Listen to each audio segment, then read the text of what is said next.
Jira jirtu kabajamtoota daawwattoota keenya warreen guutuu addunyaa biyyoota garaagaraa irraa teessanii Oromiyaa fi daawwattan hundi keessanuu bakka irraa nu daawwattanitti nagaa salaamanne keenya kan inni irraa burqee isin bira haa dhaqqabu isiniin jenna.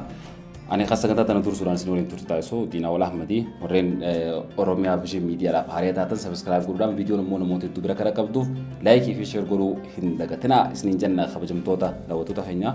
Asuma wantiin isin galatoonfachuu barbaadu viidiyoo guyyaa kaleessaa isin waraabee irratti namoonni hedduun yaada keessan nu kannitanii rakkoowwaniin ani gartee qoradhee biraan ga'inillee hedduu gama komantiitiin nu biraan geessanii jirtanii hedduu galatooma ulfaadhaa hojii miidiyaadhaa gabaas qofa osoo hin ta'in kan dhageeffaturraa illee shoora eeggamuutu jira namni waa gabaasu waan namni isa dhageeffatu sana odeeffannoo isaa kennu gad deebisee qindeessee bareechee uummata biraan gahaa waan taateef akkasitti yaadota tokko tokko gartee qabxiiwwan jajjabaan ani bira kukkutallee komantii jalatti barinaan nu kaa'uu keessaniif hedduu galatoomaan isiniin ja'a Oromiyaa Vision miidiyaa keessanii akkuma kanaan duraa isinitti harka lamaan qabaate jabeeffadhaa nuti immoo dhimmoota keessattuu iddoowwan rakkoon hawaasa keenyatti jirtu qorannee jala buunee addunyatti gabaasuun hojii teenyaa itti fufna jechuudha. Mee osoo kallattiidhaan gama qabiyyee guyyaa anaantiraatiif qabanetti cin dabala duratti mee sagantaa guyyaa kaleessaa sanirraa takka gartee jabduusii irra deebiisaniif haa tokko qabxiin jabduun ani sagantaa guyyaa kaleessaa sanirratti kaasee ture waa'ee dargaggoota sababa gartee bara jijjiiramaa san yeroo abdiilleen gartee uummata Oromoo kanneen naannoo Somaalee keessa jiru dhabama godhee buqqaasee kaanis jiraa lubbuudhaan boolla qotee awwaalee magaalota Oromiyaa kanneen akka Diree Dhawaatii fi iddoowwan adda addaatti gartee bakka sabaa sablammoonni wajjin jiraatanitti hokkara kaasee rakkoota biyya babal'isuudhaaf ka'ee magaalaa Diree Dhawaa keessatti dargaggoonni waan kana dura dhaabbatanii mormatanii turan dargaggoonni san waggaa 20 kaaseen kan waggaa 25tti hidhaan itti murtoofteeti hanga ammaatti mana hidhaa Diree Dhawaa keessatti argamanii waan jettu jechuudha bal'inaan tan isin biraan ga'ee ture duba qabxiin sanii irra deebi'ee kan ragaa walitti qabaddetti jalqabni dubbii sanii gartee bakki irraa kaatee hinaaffaa gartee akkamitti Oromoon gara aangootti dhufti waan juuni yeroo sanitti gartee dargaggoota magaalaa Diree Dhawaa keessattuu karaa gandaa garaadaa san achitti sagantaa yeroo Jawaar biyya alaatii galu san yeroo dhaabni bilisummaa Oromoo biyya alaatii galu yeroo muummichi ministeeraa aangoo qabatu gammachuu gartee jijjiiramaa uummata ibsachuu deemuun qeerroo Oromoo tajitti walitti qabamtee gammachuu isaanii ibsachaa jirtu dhufanii dhagaadhaan tumanii nama kaan fottoisanii sababa sanitti walitti bu'insisan uumamee waan jiru gabaasni keessaan nagee namni yeroo san achi ture jechuudha achi qaamaan jiru san keessa ture namoota rakkoo san uuman namoota jalqaba dhufanii gartee achitti nama fottoisan garee gartee ijoollee Somaalee tarrabshaa san jeequmsa san uuman hanga ammaatti rakkoon tokko osoo hin gahin hundinuu jireenya bareedaa jiraachaa jiranii ijoolleen Oromoodhaa tayyeroo san lakkii barree akka dursan hafee jira barree wayyaanee jalatti daatanii gartee Oromoo cunqursan barree gartee wayyaaneen sabaa keessaan lafa Oromoo saamtu nama Oromoo jeebsuun dabree jira asiin booda bilisummaadhaan walqixxummaadhaan jiraannaa jettee ijoollee gartee nama dhufee isaan ajjeesuudhaaf dhagaa isaan irratti roobse dura dhaabbatte hidhaa waggaa 20 kaaseen waggaa 25 irratti murteessanii mana hidhaa keessatti gidirsaa jiran jechuudha. Ijoolleen san hanga ammaatti mana hidhaa keessatti namni guyyaa ta'an dhaqee maal jee gaafatee jiru jechaa jiran. Namni biraa odeeffannoo tun dhugaaf sobatoo ammallee ismaaf hin dhiisa. Isin todda baasa waan ta'eef namoonni naannoo san jiran keessattuu dhimma kanatti dhiyeenyaan beektan komantii irratti amma sadda baasa. Sababni gartee ijoollee isa waggaa 20 kaaseen 25 itti muramee maatii takka keessaa abbaa fi ilmaan gartee dargaggoonni mana hidhaa san keessatti waliin gidirfamaa jiraniif hanga ammaa furmaata dhabdee sababa gartee abbaan alangaa takka ammoo daanyaan mana murtii Diree Dhawaadhaa Somaalee ta'ee fi ijoollee san hanga ammaa furmaanna laatamuu fi dhabee mana hidhaa keessatti gidirfamaa jirti waan jiru namni wahii keessaan naaqoodee jechuudha. Gabaasni kun hangam takka dhugamoo soba waan jiru anillee gaa madda bakkaa irraa fuudhee namoota komantiidhaaf gama keessaatiin waan haaqotee irraa fuudhe isiniin jee dubbii tana ragaa qabatamaa waan jiru isinillee gartee gama keessaatiin naan gahuu ni dandeessan. Duba ijoollee tana osoo gartee Khadiir Jawaar bara hoggansaa kana keessatti waan hedduu takka jijjiira waan ta'eef dhimmitu kun dhimma siyaasaati rakkoo siyaasaati bara jijjiiramaa san keessa waan hedduu takkaatu gartee tahaa ture. Saniif rakkoowwan gartee bara jijjiiramaa san keessa sababa siyaasaatiin uumamaniif namoota to'annoo seeraa jala oolfamanii hidhaman hundaa mootummaan Itoophiyaadhaa bakka jiranitti hidhaarraa gadhiisaa jira. Warra yakka gurguddaa dalagee beek yakka kana caalu warra dalagee hidhaarraa gadhiisaa jira. Yeroo kanatti ijoollee sanii hidhaarraa osoo gad hin dhiifamin hafuun kun gaafii uummanni Oromoo bal'aan Khadiir Jawaar irraa qabu jechuudha. Talamaffaati waan isin jiru tana sirri qabadhaa. Ijoollee sanii fi abdiillee kamtu yakka hamaarra dalage. Ijoollee qeerroodhaa tan waggaa 20 akka 25 mana hidhaa keessatti murteeffamtee hanga ammaa mana hidhaa jirtu amma 7 mana hidhaa keessatti sanii fi abdiillee pirezidaantii naannoo Somaalee kan duraanii kamtu yakka hamaa irra dalagee sin jedhe kamtu dhiiga lammiilee dhangalaasee kamtu lubbuu namaa baase kamtu biyya diige deebisaan isin irraa jira galatooma abdiilleen qabamee at least waggaa 6 moo akkas hidhamee deetee hidhaarraa bahee nagayaan deemee biyya alaa maatii isaatii wajjin jireenya bareedaa jiraachaa jira. Dheengadda gartee intaltummaan Oromoodhaa masarata dhaabaa biyya Taayilaandiitti deeyitee isan darbii gootee gammachuu guddoo akka qabu gartee inumaa Itoophiyaatti deebi'ee akka aangoo qabachuu barbaadu akka mootummaadhaa wajjin dalaguu barbaadu haasawaa jira jechuudha. Ijoolleen tun maal goote addatti wanti sababni ijoolleen tun hanqa ammaa maniidhaas keessatti gaggeeffamtu maali ragaan gahaamee miira maaltu jira.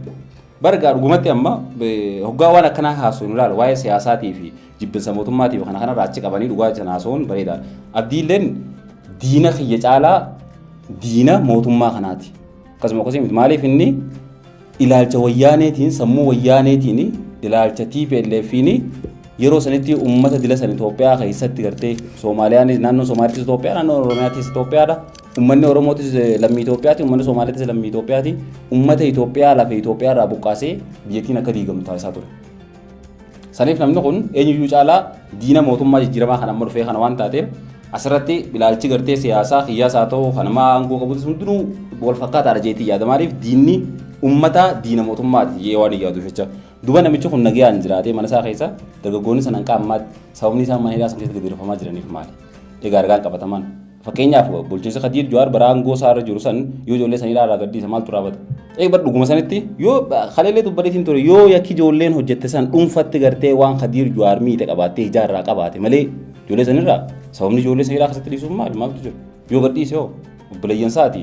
Wanti ijoolleen san gartee akkasitti yeroo san qabsooytee magaalaa san keessatti lubbuu sii dhabdee qaamaa miidhamtee rakkoo meeqa argaa fi turte falmachaa turtee fi akka Khadiiroon irra magaalaa tana keessatti mataa wal qabatee walqixxummaadhaan uummata hoogganuuf akkasuma akkasuma akka gartee sabni tokko garee aangoo qabdu jedhatti dahatee uummata kaan miidhee gartee magaalaa san gara jeequmsaatti oofneef bara isaa san dura saatana hangam takka magaalaa san keessatti hokkara adda addaa kaastee lubbuu namaa baasaa turte qofa qabda. Achi booda gareen Soomaaliyaan hangam takka magaalaa san laayixee akka gartee baruma hooggansaa dura jechuudha. Akka magaalaa san tasgabbii hin arganne akka goraa turan namuu qofa qabda. Bara hooggansaa kana keessa magaalaa san akka nagee harkattuuf qooda guddaa kan taphatte ijoollee tana. Cinaa ijoollee sanii gartee warra hidhaa sanii irraa hafaniif warra lubbuun hafaniitiitu amma magaalaa san keessatti qaama poolisaa mana poolisaa keessa seenanii magaalaa sanii nagee buusan. Duba sababni ijoolleen tun yakkii addaa kana siin hojjettee mana hidhaa san keessatti waggaan dilli kun itti murtaa'ee gidirfamaa jirtuuf maali? Ragaan qabatamaan maali? Egaa dhugatti beeka aangoon amma Khadiir Jawaar Silaawoo amma mana marii bakka bu'oota uummataatiif dorgomaa jira. Akkasuma akkasuma filannoo kana jechuun barri hooggansa isaa dhumate jechuun aangoon isaa asirra raawwatte jechuudha. Egaa simboota namni tokko mana marii bakka bu'oota uummataatiif dorgoma taanaan kantiibaa magaalaatti ta'ee gad deebi'ee gartee magaalaa bulchuun dhumattee jechuudha gaaftumatti ol guddachuu yookaan ministeera wayii tahaa yookaan mana marii bakka bu'oota uummataa keessatti gartee cuma ta'a bakka miseensa paarlaamaa ta'e malee gad deebi'ee magaalaa bulchuun hin jiru. Bara hooggansaa keessatti ijoollee obboleeyyansaa warra magaalaa san akka magaalaan san nagayaan tasgabbooyitee hooggantoonni kaabineewwan amma jiran kun magaalaan tun lafa teenyaa lafa Oromootii jaanii gartee dhiiga keenyaatti dhangala'ee jaanii akka isaan mataa ol qabatanii fuula keessa nama ilaalanii irraa dubbatanii magaalaa sana hooggananiif ijoollee wareegama qabate ijoollee sana immoo akkam jiran. Egaa bara jijjiiramni biyyattii keessa dhufe hundinuu tokko kan wareegama ala dhufe nama hin jiru akkasuma akkasuma amma muummicha ministeeraa Dr. Abiy Ahmad wareegama gartee dhiiga qeerroo qaqqaaliidhaan bakka san taa'e. Dhiisii qeerroo bakka biraatti hiriira baatee gartee lubbuu isaanii dhabde dhiisiiti achuma magaalaa Finfinnee keessatti yeroo inni baangoo qabatee gammachuudhaaf uummata Itoophiyaa guutuu walitti qabee magaalaa Finfinnee keessatti baga gammadan uummataan jechaa ture boombiin isa darbamtee boombii san mucaan qabee gartee wareegama lubbuudhaa kafalee gartee muummicha ministeeraa lubbuu oolche ilma Oromoo xiqqeerroodha jechuudha. Sigalee dhiiga mucaa saniitii muummicha ministeeraa irraa achi jira biyya tana hoogganaa jira. Osoo mucaan yeroo san boombii san qabu baatee jalaa gajjee boombii sana yeroo dhootu muummicha ministeeraa dhootee jechuudha. Kaabineen diree dawaatiisi magaalaan isiin hoogganaa jirtu kun aangoon isiin irra teessee kanatti gartee qabeenya walitti qabattee akka fiilti gartee faranjaltee Paarisii fi Londonii fi Washingtonii fi Minnesota hedduu deemtee ittiin bashannanaa jirtu kun dhiiga qeerroo saniitiin malee bara tokkoon isaanii bara kan beekumsa isaaniitiin laffaati isaaniitiin bara bakka san taa'in jiru. Hooggansa fedhe duuba dhiiga qeerroo qulqulluutu jira bara dhiiga namaa hagannaa qabeetu jira bara. Abbaan fedhe wareegamaan alatti bakka takka taa'ee gartee biyya hoogganuu hin danda'amtu eenyu mootummaa fedhe duuba deebitee kalaaltuwaati. Qeerroo yeroo san keessatti gartee magaalaan tuni magaalaa Oromooti abdiilleen akka jijjigaa fi gartee naannoo Soomaaliyaa keessatti uummata Oromoo lafarraa duugetti magaalaa tana keessaa duuguu hin qabu jettee ijoollee gartee falmitee achitti lubbuu isaanii dhabdee itti cabxee itti hidhamsaniitiitu har'a akka magaalaa san keessa galeen Oromoo dhagayamtee hooggantoonni Oromoo warreen amma magaalaa bulchaa jiran kun gara aangootti dhufanii isaaniif bakka kennamtu sababa ijoollee sanatti taasifamtu jechuudha. Osoo ijoollee san wareegama kafaluu baattee gaafa akkasitti ijoollee gammachuu gartee jijjiiramaa wayyaanee fonqolchanii achitti gammachuu ibsaa jirtu san garee Somaalee ta'uuftee ijoollee san irratti dhagaa roobsisan osoo ijoolleen san caljattee gartee oriitee ittiin baafatte abdiilleen dhufeetuma achi keessatti okkara kaasee mana irratti deemee nama fixee duugee achi keessaa baasuu jechuudha. Karoorri abdiillee ilaachi ture. Dhiiga ijoollee saniitiin gartee arra mataa ol qabattee magaalaa san keessatti akka feettee afaan Oromoo dubbattee akka feetetti gartee mana marii bulchiinsa diree dhawaa keessatti sagalee qabaattee kursii qabaattee magaalaa san hoogganaa arra as deebitee gartee namoota akkasitti wareegama qaalii sii kafalanii halubbuun dabranii uu dabree beek. Haqama miidhamellee qaama miidhamee harka murame gaa deebisuun dandeessu nama gargaara. Garuu kan arra gartee shiraan hidhame shira diinaatiin hidhamee mana hidhaa keessatti gidirfamu jiru hidhaarraa gabbaasu eenyu hasa dhorku. Seera kamtuu maatiif jira gabbaasti jee Khadiir Jawaar. Aangoo eenyu harka qaba bara hooggansa isaa harka qaba jechuudha. Faamilii takka keessa abbaan hidhamee dargaggeessi meeqa hidhamee maatii takka keessa hamni dilisan hidhamee maali Khadiir Jawaar aangoo irra taa'ee gartee hanga san keessatti ijoollee tan hidhaarraa gadi hin baasin maaluma jijjiiree jaamaa'u. Wanti mootummaan kun bara wayyaanee aangoo irraa fonqolfamtee mootummaan kun gara aangootti dhufee fi gidiraa fi roorroon cunqursaan gartee Oromoo irra turte. Akka gartee saba kanarraa kaatuu fi qeerroon qaqqaaliin meeqa karaarra gabbaatee rasaasaaf addasii aantee lubbuu ishee dhabdee akkasuma akkasuma hooggansee ammaan tan dhufe san dagatee ijoollee lubbuun jirtu tan gartee fedhu namni isa dura jirullee haaratti murteessu ammaan tan ijoollee san dhiifamaan waan wayii takka sababeeffatee fedhu bara haaree sababeeffatee fedhu ayyaana aduwaa sababeeffatee fedhu caamsaa maarree bitootes 24 yeroo muummichi ministeera aangoo qabate sababeeffatee ijoollee san dhiifama godhuu ni danda'a ture. Ijoollee jijjiiramu muummicha ministeeraatiif wareegama guddaa san kafalte. Ijoollee akka Itoophiyaa keessatti gartee mootummaan ammaa kun aangoo qabatu wareegama guddaa san kafalte. Warroota wayyaaneedhaa wajjin ta'anii Oromoo irra duulan dura warra dhaabbate. Baay'ee sabaa lammoonni hundinuu yeroo sanitti cuftinuu wayyaanee wajjin dhaabbateeti kadhabee dhabe maal godhaa ture Oromoo basaasaa ture. Hundinuu Oromoodha tan wareegama kafaltee gartee lubbuusii qaalii osoo rasaan sodaatiin osoo ifin qusatiin gabbaatee wareegama kafaltee mootummaa kana fitte. Wayyaaneen sababa gartee lubbuu qeerroo meeqaa gattetti isaanillee gartee aangoon isaanii harkaa daariitee nama ajjeesuudhaan wanti nuti finnu hin jirtu barree aangoo wanti dheereeffannu hin jirtu jaanii abdii muratanii aangoo sanirraa gadhiisan jechuudha osoo hin jaalatin osoo dhukaasa kanatti dhukaasin ijoolleen san lubbuusii qaalii fidaa gootee hooggansa ammaa kana aangoo irra keessee garuu ammaan tana bara aangoo isaanii keessatti dachii sharasharuu kontirbaandii adda addaa dalaguu biyya alaatti mana ijaarrachuu waan adda addaa irratti xiyyeeffachuudhaan alatti waan akka namni gartee ijoollee wareegama san kafaltee amma hidhaa jirtu namni deebi'ee ilaalu hin jiru. Ifin ijoollee sanii miti ijoollee gartee sharaaf diillee dura dhaabbattee hokkara magaalaa sallaaquudhaaf deemu magaalaa sana eegaltee miti warri gartee dhiingadda aduu guyyaadhaan raayyaa ittisa biyyaa Itoophiyaa kan kaaba biyyattiidhaa naannoo Tigraay naannoo Amaaraa keessa jiru irratti lola banee Itoophiyaa gaaga'ama guddaa sanii warra gaggeesse TPLF yoo mootummaan dhiifama godhee fi hooggansa gurguddaa wajjin deebi'ee dalagu jira. Geetaachoo Raddaa ramma ijoollee tanaatiitu mootummaa kana miidhe. Namni akka Geetaachoo Raddaatti afaanii baafatee muummicha ministeera Abiyyi Ahmed arrabsanii jira. Waan akka hin baranne namichi waan akka hin beeku namichi doomaadha ragaan barnootaa isaa hundinuu sobaa namichi sodaattuudha. Waan hedduu namni isaanii tureen Geetaachoo Raddaati jechuudha. Geetaachoo Raddaa san muummicha ministeera dhiifama godheetiif qabee achitti aangoo irratti deebisee Itoophiyaa bulchaa jira namni kun. Ijoolleen tun isarra gartee biyya san diide isarra dhiibbaa geessite. Walitti bu'uun numa jirti namni wajjin jiraatu akka ilmaan haadha takkaatoo walitti bu'uun numa jirti. Ummata walitti bu'ee kana karaa biraatiin araarsanii fixuun numa jirti. Garuu nama sababa sanii hidhame hoggaa araarri bu'ee gaduma dhiisteedha. Saniif ummanni Itoophiyaadha ummanni Oromoodha dhimma kana hundi keessanuu qaamni dhimmi ilaallatu hordoftanii ijoollee san mana hidhaa irraa yoo baastan hedduu bareeda. Khadiir Jawaar barree aangoo isaa dhumatee jira. Asiin booda kan aangoo qabatu nama Somaaleeti. Dhimmiti ijoollee tanaa wantummaan isiin ganaa kaafamtu akkaataan itti himtullee hin jirtu. Sigalee waan obboleessa keessa hin godhin alagaarraa eeguun ammoo manaama dammaqinsa hin qabne jechuudha. Tole yeroo kurfaa keenya kan guyyaa irraatiif qabanne isa lammaffaatti isin tarkaanfachiifnu guyyaa irraan tanaa mootummaa naannoo Harariitii fi bulchiinsi godina Harargee bahaa walitti dhufuudhaan I think magaalaa Maayaattiin sahaa waltajjii waloodhaa gaggeessanii turanii waltajjii waloodhaatu yeroo filannaa waan taateef duulana filadhaati jechuudha. Walumaa galatti biyya keessa akkuma argaa jirtanitti iddoowwan adda addaatti gartee duulina filadhaadhaa gaggeeffamaati jira. Waan bareedaadha sadarkaa kanatti gartee namni keenya dammaqee mootummaa ifiisaatiin kan dhaabbate filachuun gartee waan hedduu nama gammachiisaati. Feetu gartee badhaadhina filadhu, feetu kaafaa filadhu, feetu abaa filadhu, feetu ijeemaa filadhu, waan feete filadhu. Haalli mijataan akkanatti uumamee gartee namni keenya dammaqinaan akka dursan irra bifa fooyya'aa ta'een filannoodhaaf gartee qophaa'uunsaa waan hedduu nama gammachiisaati. Gama kanaan ammoo hojiiwwan gaggaarii dalagamaa jiru jajjabeessuun waan haalaan murteessaa ta'e jechuudha. Duuba kanaa wajjin wal qabsiisee wanti takka wantiin kaasuu barbaadu bulchiinsa godina Harargee Baatii fi naannoo Hararii jidduu rakkoo yeroo dheeraa tan turte inni beektan jeetii yaada. Maaliif godinni Harargee Bahaadhaa godinootuma Oromiyaa kanneen haarii amma hundeeffaman irraa kaasee guututti waanuma jiran irra keessaa'u godinni magaalaa dhuunfaa mataan isaa hin qabne godina Harargee Bahaa akka ta'e namoonni beekana. Yeroo hedduu sagantaa adda addaa irratti gara deddeebi'ee dubbachaatiin turan illee namoonni biraallee irra deddeebi'anii dubbachaa turan. Barana akka biyyattiitti gartee sagantaan koriidaraa misooma koriidaraa magaalota Itoophiyaa guutuudhaaf kan namtee ilaa misooma magaalaa osoo hin ta'in baadiyyaatti illee gartee koriidarri baadiyyaa illee eegalamee hojjetamaa ture jechuudha. Akka bulchiinsa godina Harargee Bahaatti magaalaan misoomte magaalaan gartee misooma koriidaraa kanaan misoomte magaalaa tami.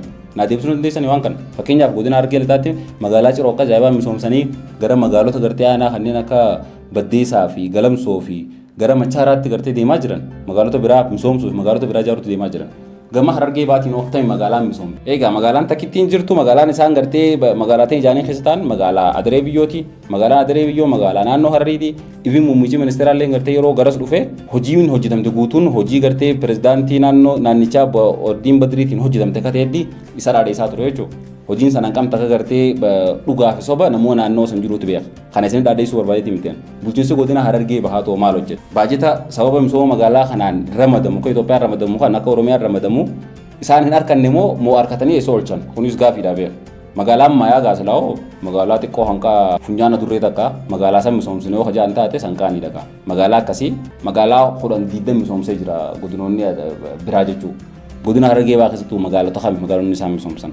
Sagantaa guyyaa har'aan tanaa irratti gartee Ordiin Badiriillee dhufee haasoo taasisee jira afaan Amaaraatiin haasoo taasisee isaan keessaa ammoo haasawni jabaan gartee kan isinillee gurra keessanii dhageeffachuu qabdan haasoo gartee itti gaafatamtuu dhimma dubartoota godina Harargee Bahaa haasoo isii gartee kan namni isii sagantaa sanirra dhaabbattee haasoo itti hudduu waraabe gartee haasoo san mee waliin haa dhageeffannu as keessa qabxiiwwan gurguddoo hedduu dhageeffachuu taasisan akkaataan gartee itti magaalaan naannoon Hararii san itti hundeeffamtee gaafiin uummata Oromoo itti haa jirtuu fi akkaataan itti kaabineen godina Harargee Bahaadhaa Ordiin Badrii faarsaa jiran even Shimallis caalaa Ordiinitti gartee bulchaa godina Harargee Bahaa jechuu dandeessa akkaataa isiin faarsaa jirtutti mee afaan kiyyaa xiliisaatiiti waan isiin gartee jechaa jirtu waliin haa dhageeffannu dhageeffadhaa.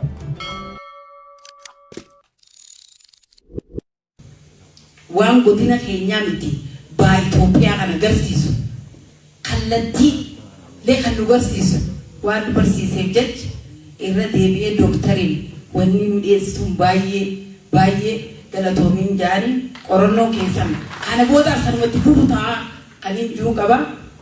Ani dhugaa dubbachuudhaaf har'ammoo dura galmuma kana keessaa ba'ee dubbadha. Galma kana keessa gaafa ta'e kabajamoo pirezidaantiin keenya obbo Ordiin Badirii kallattii galma kana kaaya waan ta'eef jecha kallattiin isaa sun immoo kan paartii badhaadhinaa lafa qabsiise waan ta'eef jecha ani baay'ee galatoomii ulfaadhu nuu jiraadhu yaa pirezidaantii keenyaa jechuun barbaadu. Maali misooma Hararii naannoo Hararii kana keessa jiru ijoollummaa keenya irraa dhufnee baadiyyaa irraa magaalaa gaafa dhufnus asii dhalannee asii guddanneetis magaalaan keenya Adaree Biyyooti. Adareen Biyyootuun taana fakkaattiidha dur. Durii miti gaafa yaadi bultu taana fakkaatti badhaadhinni dhugaan lafa qabate waan ta'eef jecha badhaadhinni lafa qabachuudhaaf hooggansa isaa wajjin jiru lafa qabsiise waan ta'eef jecha badhaadhina asii garee kan ammoo kan sadarkaa naannootti federaalatti waan garee san asitti arguu jiru. Kun immoo namuu naannawa isaatti misoomarra jiraayi qabatamaan lafarra jira. Akkuma mana kana keessan magaalaa keenya xiqqishoo keessa dhalatte taate arabar waan addaa fakkaatti woomaatu irraa heewu kamatti fallaaf jettee jechuudha. Waliin dhaabbatee jiru. Kun maal agarsiisa? Finfinnee fi naannoo Finfinnee agarsiisii jechuudha akka tokko ichi ilaale jechuudha. Kun waliin dhufee ganaa dhagaa akkatti taasii gubbaa kanaan kana diradhaa kanaan gahu jira gakkota jechuudha. Kanaafuu ani dhugaa dubbachuudhaaf misooma baay'ee gaarii hojjetamaa jira. Akkasuma godina Harargee Bahaa keessattis hojii seenaa godina Harargee Bahaa keessatti dhugaa walitti dubbachuudhaaf hojjetamee beekni hojjetamee jira jechuudha. Maaliif uummanni godina Harargee Bahaa godina biraatiin addaa'ee adda. Maaliif nageenyaan maaliif misoomaan.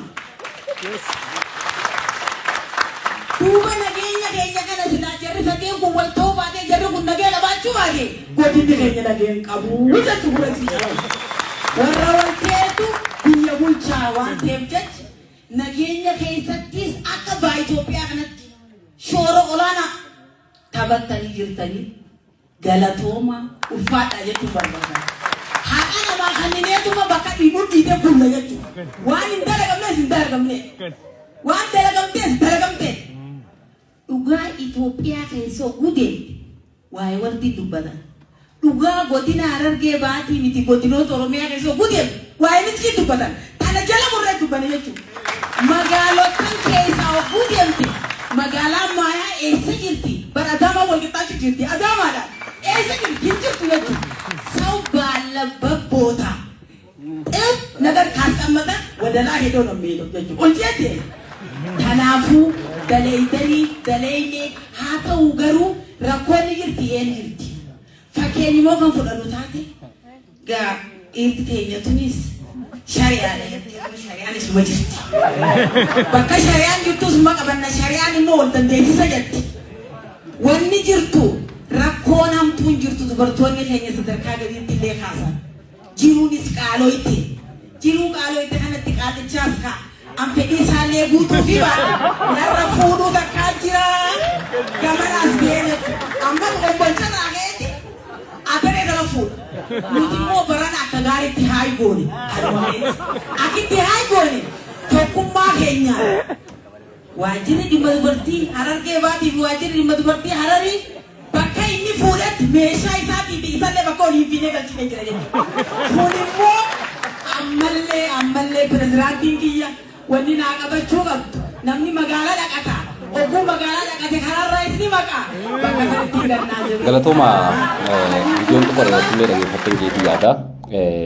Waan keenyaaf godinni Harargee bahaa godinoota Oromiyaa kaanirraa dhibbatti adda jettee wantoonni isiin kaafte keessaa misooma wanti isiin kaastu. Ta nageenyaa dhugaa nageenyaan fooyyee ni qaba. Kan abbaan fedhilleen haaluu hin danda'u. Fooyyee ni qaba. Akka agartee godinoota tokkotiin garuu gama misoomaatiin mee maalimee wanti hojjetame hanga ammaatti.